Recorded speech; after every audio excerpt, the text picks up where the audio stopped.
Welcome to the Kill Count, where we tally up the victims in all our favorite horror movies. I'm Zoran, all out of bald jokes Gavoyich, and today we finish up everything I'm willing to cover on the Critters franchise with Critters Attack, released in 2019. It took 27 years to get new Critters content, aside from this amazing Critters Bounty Hunter short film by the director of Thanksgiving 3, Jordan Downey. No, don't say his name! Wait, did somebody just say my name? Guess it's time to write Thanksgiving 4. He's really a nice guy. He seems like it. Even though it took so long, when the critter quills rain, they pour. And we got two unrelated projects in 2019. First, there was this feature-length film, Critters Attack, and then there was the Go90 turned Shudder TV series, Critters: A New Binge, which I would burn out of my memory if I could. Does anyone have a Men in Black neuralizer? Yeah, that'll work too. Oh, what are we talking about, Gremlins?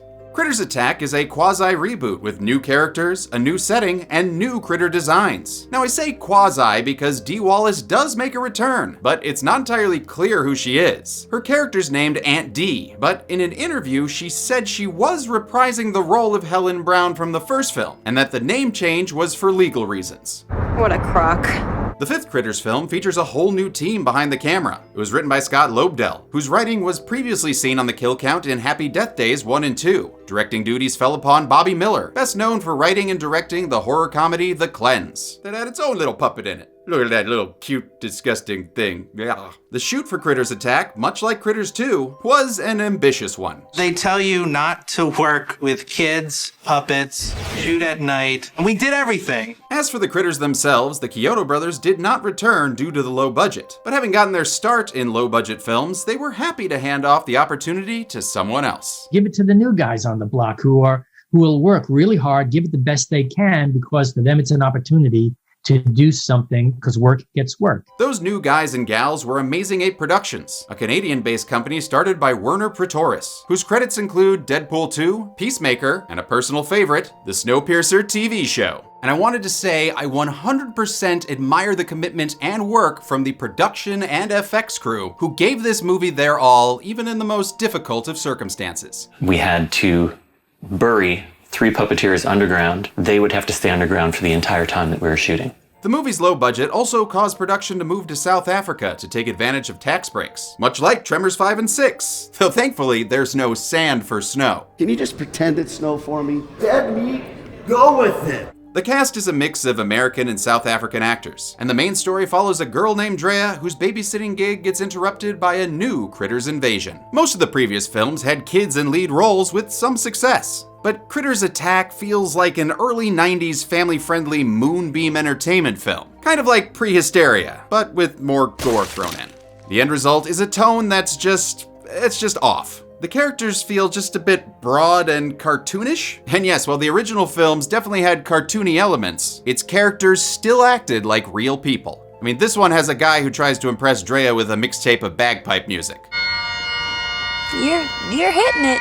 You're really hitting it. It even goes full Gremlins this time around by introducing a good critter named Bianca. Not Gremlins. It's all pretty hokey and a lot of the jokes are crappy, but in its favor, it's the first R-rated Critters movie, and they make the most of that rating by upping the gore with lots of practical effects. Will the first R-rated Critters give us the blood we should only expect when accompanied by a parent or guardian? Let's find out and get to the kills. The movie begins in Somewheresville, USA, where a shooting star lands on a nearby fog machine. A late-night sushi delivery guy named Kevin sees it while paying subtle homage to Charlie from the first film. At least, if being a skinny dude on a bicycle counts as homage. Kevin follows the meteorite to discover it's actually a generic spaceship with a far too small hole for this red-eyed creature to come out of. But that doesn't stop it from escaping and killing the sushi man by pulling him off screen. If only he'd been skilled in the art of unagi. The next day, we see Kevin's body moving, but I didn't mess up putting him on the count. It's just some critter babies hatching out of his dead body. I guess this movie's krites skip the nonsensical multiplying egg phase and just hatch right out of their host. Seems familiar. The proud Papa Balroni watches his little meatballs from afar. They grow up so fast. Literally, as they are now full grown and ready for snackies. Director Bobby Miller knew that they had to keep the critters practical. I think fans of the movies would have shot me in the street if we came out with CGI critters. Oh, what? No, I totally wouldn't have done that. Where'd this come from? Ooh. The new critter puppets were designed by Werner Pretorius of Amazing Ape Studios, and he tried to stay close to the look of the first film. They're gnarly, they're animal-like, they're still a little scary, and then as the series goes, they get a little more cartoonish. These creatures use the same combination of hand puppets and remote control animatronics, but do have one improvement. We actually ended up completely separating the puppets' heads from their bodies just so we could get that range of movement that we wanted. Personally, the design looks a little off to me, kind of like tiny gorillas with their noses, but I guess that's the Amazing Ape influence. Still, damned impressive puppetry. Kevin's coworker at this strip mall sushi stop is Drea, who spent last night crying over a rejection letter from Leroy College. That's the school her mom went to briefly before having to drop out to give birth to her. Drea wants to honor her mom by attending, since she died 2 years ago in a car accident. Because of that, Drea lives with her uncle Sheriff Lou, who's well-meaning but has a hard time relating to her and her 12-year-old brother Philip, who's obsessed with aliens. As proven when he uses this Disneyland map to tell his uncle where they may have landed last night. Were they butt naked? You know, if they're butt naked, it's quite funny. I mean, alien boobies are funny, especially if there's 3 of them. Drea has to deliver a sushi order to Leroy's campus, and after taking a moment to mourn her mom, she gets out to search for literally anyone. Why? Why is this college campus empty? I don't understand how you got rejected. Admissions seem to be low. Eventually, a guy shows up looking, James said to say, straight out of Imperium? Did I say that right? I don't know what that means. Dre is immediately smitten with this strong-chin chappie, and his dimples you could lose your keys in. This all-American Gregory Sachs is played by all-South African actor Tristan de Beer. Drea drinks in de Beer like she's at a De Beers game until she runs into an old friend named Mandy, who's here to provide awkward hugs and receive clunky exposition. Well, you got into our dream school, and I didn't. Since Mandy feels bad for Drea, she tells her about a job babysitting a professor's kids. Drea doesn't want to join the Babysitters Club at first, but since it might help her get admitted to the college, she relents and takes the job. And now there's a guy camping in the woods. All right, well, this is Outdoor Dougie, a self-styled influencer who we met earlier at the sushi restaurant. I just got some new merch for my online store. Outdoor Dougie Stress Ball. What kind of shameless person plugs their merch like that? No, not now. Dougie is distracted by this clever critter and attacked from the side before quickly being dragged off screen. Though thankfully we do get to see the aftermath of the kill as they chow down and make more critter babies. Hey, I'm Doug and I'm out of here. This kill was surprisingly shot during the day, with 3 puppeteers buried under a plywood platform covered in leaves. Good lord, puppeteers are badasses. I salute you. Somewhere else in America, we meet Dee Wallace's character who lives in a house of furry devils. Now, whether she's Helen Brown or a bounty hunter or, someone who once tried to sex up Dean Winchester, we at least know she's some kind of high-tech secret spy. A generic movie computer tells her that Krites have landed again, so she heads out to hunt. After leaving her cats with a sitter, of course. Which one needs the insulin shot? Little Herrick. Well, that's a nice little nod to the director of the first Critters, Stephen Herrick. All right, Dee, see you later, alligator. To the mutation? There's no time for legacy characters anyway. We've got new characters to meet, like Ranger Bob, previously seen on the kill count in Leprechaun Returns. While bird watching, he gets burgle-cutted, so he goes to clean up in one of those good old-fashioned American outdoor showers. A nearby Krite makes its way up this apple box shower caddy and offers to be Ranger Bob's loofah. It then exfoliates the life out of the Ranger, and Bob becomes a blob of blood. Bye there, buckaroo!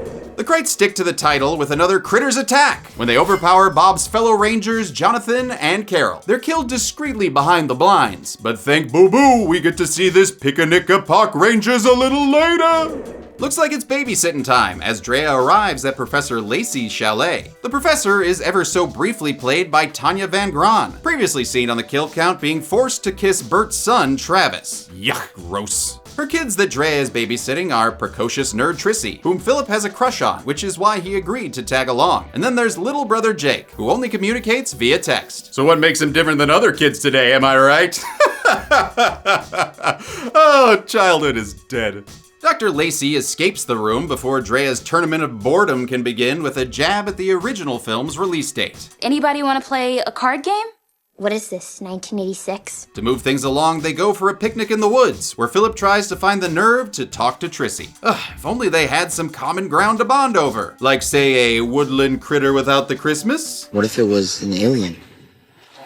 That'd be cool. Aw, she believes in aliens. You're in, Philip. Trissy notices this albino predator is injured and decides, if it bleeds, we can keep it. They then shove the puppet into her pack to make things easier on the effects crew, and it's there she shall stay for most of the film. On their way out of the woods, lead critter Scarface sees them taking the albino crate with them. And why wouldn't they? An unknown animal with a mouthful of sharp teeth would make a great pet. Just, top-notch babysitting, Drea. Scarface calls for Bubbles 2.0 to follow them. At least I think he does, since this is the only Critters movie without any subtitles for the normally chatty Krites. Apparently, when it came to talking, the higher-ups at Warner Brothers said, Critters don't do that. Like they were talking about Batman and oral sex. In any case, Bubbles hitches a ride inside their trunk. The other critters follow in a shot my friend Ben helped with. No, not Dead Meat Ben. Dude Bro Party star Ben Geely. He helps supervise production and rolls some critters before disappearing into a bush like Homer Simpson. Unlike previous Critters films, these Krites aren't bowling balls covered in fur. Spoiler alert, they're basketballs covered in fur. The harem of globe chompers set their sights on a telephone worker with the best fucking reaction to seeing critters. Okay. The telephone repairman with perfect timing is perfectly eaten by the critters in a very bloody kill. Another critter proves baldness is hereditary, presumably inheriting his scalp from the previous films. And it looks like its eyes are bigger than its ohms, as it chews on a wire that somehow takes out all the cell phone service in the area. Yeah, I don't think that's how cell phones work, but I'm sure you'll let me know in the comments. The outage then leaves Jake without his only character trait. Hey, Jake, what's the matter? No signal. I'm sorry, but did he put up his hoodie just so he could take it off with disgust a minute later? Oh, Jake, you shitty little unizoomer. They patch up the albino critter and decide to give it a name. How about Snowball? Simpsons did it! What about Bianca? I like that. Bianca? Why'd they name her that? You got any ideas, dead meat researcher Emma? I got nothing. All good, because I can actually ask someone who worked on the film. My buddy, Dude Bro Ben. That's where the numbers are. He's over here. Hey, Ben. Hey, Norm. Yeah, I was wondering, why did they name the good critter Bianca? Well, you see, in Italian, Bianca has several meanings. It can mean pure, as in pure of heart, like Bianca, our hero, or white, as in the color of her fur, which was chosen specifically to make her stand apart from the classic dark gray fur of the critters. Awesome. Bye, Ben. Bye, Zord. Philip wants to remember the moment the franchise jumped the shark, so he grabs his phone from the car. And when he hears a noise coming from the back, he decides to look in the tunk, snapping a quick pic that he shares with his sister. It's blurry, but I think it's an alien.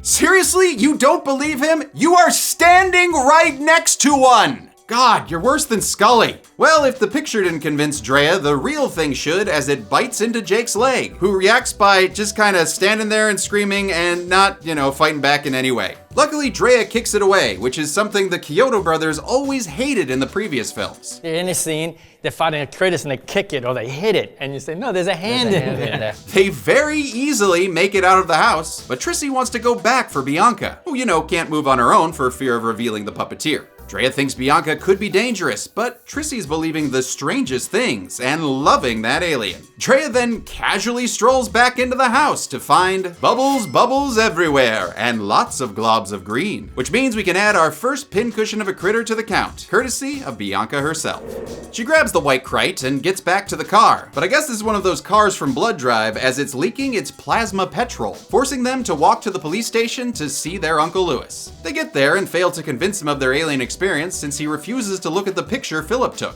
Hey guys, why don't you just try showing him the alien you have in Trissy's backpack? Come on! Well, with Unky too drunky and skeptical for them, the kids decide to go to South Park for help. We're just gonna go see Chef. Sure, he'll be able to help us. Well, as long as the Super Adventure Club hasn't gotten to him first. Meanwhile, Aunt Dee has been using her royalty-free PKE meter to track down Krites and add 1 to the bounty board with her modified airsoft rifle. She finds the crashed spaceship and reveals that Bianca the Good Critter is actually an alien queen. Hello, Your Highness. This joke seems familiar. In an attempt to redeem his character, Uncle Lewis looks into things by drunk driving to the Lacey house. But hey, who's gonna pull him over? He's the only cop in town. He sees indirect evidence of alien creatures, then direct evidence of them when they ambush him. The critters force him into his car, where he turns on the police siren and discovers a weakness that proves that these attackers might be from Mars. The high-pitched sound causes this spirit Halloween kite to shake until it blows up in a great gloopy mess. The super intelligent creature beneath the car avoids destruction from this new plot device by chewing through the siren's power cord, and then somehow climbing through the floor of the car, where he sits in wait to eventually reenact an urban legend. Hey kid, how would you like to own your very own Bianca from the movie Critters Attack? Thanks. Oh, sorry to bother you. Just take this. Bianca, coming soon to a garbage can near you. The kids arrive at Famous Sushi, where they have an easier time convincing Chef of the alien stuff. Probably because, you know, they show him the alien they're carrying around. He then asks them what their plan is. State police. That's quite a drive. Yeah, especially when you don't know what state this is supposed to be in. The replacement plan is to go to Leroy College and grab Professor Lacey's satellite phone, previously seen on the kill count calling Bert from not Canada. This endlessly spinning planning scene is interrupted by Uncle Lou's cop car crashing the dinner party. Looks like he's brought more party crashers with him, as critter balls roll around like toothy tumbleweeds. A couple of these munchies enjoy a Michael Myers midnight snack, until one pukes up a fresh puma, bro. Damn teenagers! I guess voice actor Steve Bloom liked that callback, since he's the one that voiced the critters this time around. He's probably known by most as Spike from Cowboy Bebop, but I know him as Lugar Brink in LucasArts' point-and-click adventure, The Dig. Oh yeah, and he's frickin' Wolverine. Drea channels Brad Brown and decides to go it alone, and it doesn't prove to be too much of an issue, as she finds Uncle Lewis napping after eating too many hot wings. Nope, wait, that's supposed to be blood. He wakes up to tell Drea some stuff about her mom, like he was responsible for her death, blah blah blah blah blah. Oh, and that critters can be killed by high-pitched sounds. You know, like a symbiote. Unburdened and of no more use to this plot, Sheriff Uncle Lewis dies of his ridiculously long critter quill wounds. Drea easily makes her way to the delivery van past another kill. This guy that she doesn't even fake try to help. And weirdly enough, he's also the same extra seen here, but reused through editing that changes his hat and hoodie from this shot. Gotta save that money. We also see some unknown person's bones. And I know James doesn't like bastard skellies, but this one seems pretty fresh to me. Ahoy hoy. No bastard skellies! How does he always know? Chef takes his sushi knives and slices this very inanimate critter's head clean off. Ooh, yeah, channeling Mrs. Menzies there. I can respect that. Drea gets in the van and Philip asks about Uncle Lewis. Drea. Remember something for me. What? High-pitched sounds. Oh, seriously? Just gonna gloss over your uncle's death, not even address it? You know, why can't any of these people act like humans? Like me, I'm acting like a human right now. I'm really a bounty hunter. The kids make it to the college campus where Drea hopes to get a ring of keys from Sean, a security guard seen earlier who tried to woo her with bagpipe music. She then hears bagpipes in the distance that might be playing Celebrate by Kool and the Gang. And when she follows it, she finds Sean, deader than a Wrath of Khan Spock, with the bagpipe send-off to boot. Damn, Drea, even critters got into this college that rejected you. Back in the car, Jake has his first line of the film. I think they keep finding us because of Bianca. Worth the wait. And that checks out. That critter that chose all the scar options for his avatar was sniffing around in the park earlier. Now, they're still in need of the keys for Professor Lacey's office, so they head to the hall where Greg and Mandy are still decorating for this school's, like, I don't know, 10 total students? Drea explains there be monsters on campus. But Mandy thinks it's a prank and leaves. Greg sticks around, though, to chat himself up and volunteer to go get Sean's keys. I can run incredibly fast. And my abs are so firm you could grate cheese on them! He runs off and his boast gets tested when a rumble heralds the return of the critter ball from part 2. You know what? Kudos to them for bringing that back. It goes after Greg and easily outpaces him, thus crushing the deeply dimpled Dasher. I'm sorry you had to see that, come on. Yeah, that is too bad. If only the audience had gotten to see it. Unfortunately, our researcher Emma couldn't find a lot of behind the scenes info on this new critter ball. I tried. All good. I can just ask Dude Bro Ben again. Damn it, that's the number set. Over here. Hey, Ben. Hey, Zorn. I was wondering, how were you able to make the new critter ball? Well, that was pretty cool. So basically the ball itself was a large inflatable membrane that had a skin of critter faces stitched over it. So it was very lightweight, 10 feet tall, and you could just roll it down the street with a couple of guys. How did you get the close-up? Oh, right. So for the close-up, where you see the critters moving on the ball, they made a horizontal wooden frame. Underneath, our entire puppeteer team got under there and would move the puppets, while the camera actually panned in a close-up over the moving screen. That is so cool. We had a pretty clever team. All right. Bye, Ben. Bye, Zorn. That kill doesn't count. After a half-assed inspirational speech delivered with all the intensity of a wet mop, they find their mom's office and quickly figure out the keypad code is Trissy's birthday. Oh good, so glad we spent the last 10 minutes on this Legend of Zelda Water Temple key quest. They get in and find another bastard Skelly that, actually maybe we should... No! Alright, get it out of here, critter. They run off, but Bianca starts making weird noises. She's upset. She's not the only one. They leave the Yas Critter Queen behind so she can take care of her unfinished business with the other Krites. Then they run away, past Mandy, who casually finds another student being eaten alive in the toilet paper room. Much like Drea, she fails to help him or act like an actual human. I'm so sorry. And thus, Leroy's student charges his way onto the count. A believer now, Mandy catches up with the rest of the cast. She and Drea squash their beef, then decide that instead of running, they're gonna stay and fight. They arm up inside a shed. Seems familiar. And although there is no battle axe for Mandy, there is an air horn, so they can take advantage of the super dumb, they hate high-pitched noises plot point. Drea uses the air horn to blow up 3 static critters on the field, before turning her attention to Scarface. Unfortunately, the horn wasn't filled aplenty, and runs out of juice as more critters approach. The kids prepare for battle, as does Bianca, with her Cyclops eyes and Wolverine claws. Thus kicking off a 2-location, all-out Krite kid fight! I count 6 for Bianca, who slices and dices them up like Julie Alien fries. The kids then bop their way through 9 in these aftermath shots, and 15 in this shot, for a total of 30 critters killed to a sound-alike cover of Friends Forever. Scarface is the last Krite standing, and finally remembers that they have quills. He shoots Philip in the neck and Dre in the arm, but unlike the previous films... Fine. God damn it. Okay, whatever. She takes the petered out quill and pushes it to the limited movement of Scarface's eye. It doesn't kill him, but this blast from a howling mad Aunt D's gun does, having shown up in the 11th hour like Sally in the Texas Chainsaw requel. Drea immediately acts like Drea upon seeing someone helpful. 5 against 1. We can fight that bitch. You are literally the worst. Aunt D then introduces herself and sidesteps explaining her backstory by exploding 2 more Krites like popcorn. She hands the nearest kid a gun, just like Sally in the Texas Chainsaw requel, and heads off to find the Queen Krite. She finds Bianca feasting on a pile of critters. And even though the lighting is nearly as dark as AVP Requiem, I'm gonna say there are 6 critters to add here. 3 around her, 1 in the foreground, 1 in the background, and this decapitated one here. Before Aunt D can dethrone the Queen, Bianca saves her by shooting 1 more Krite between the eyes, which then reminds D that some aliens can be good. The kids then wrap up all their character crap. Drea decides she doesn't need to attend Leroy College anymore, much like many other applicants. And Philip, oh, Jesus, man, take the thing out of your neck already! Does your neck hurt? Oh, no.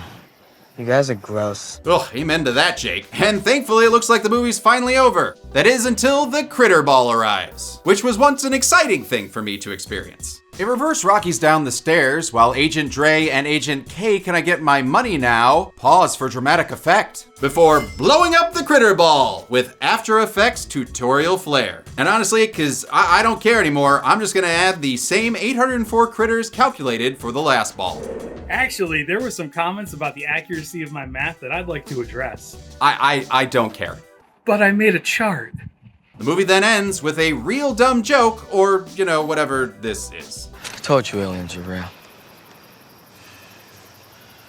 How many critters attacked my ability to enjoy this movie? Let's find out and get to the...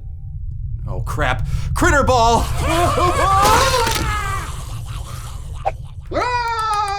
Bastard Skelly! Hey, I brought that from home. Yeah, but you see that running bulldog I did on him? I don't know what that means!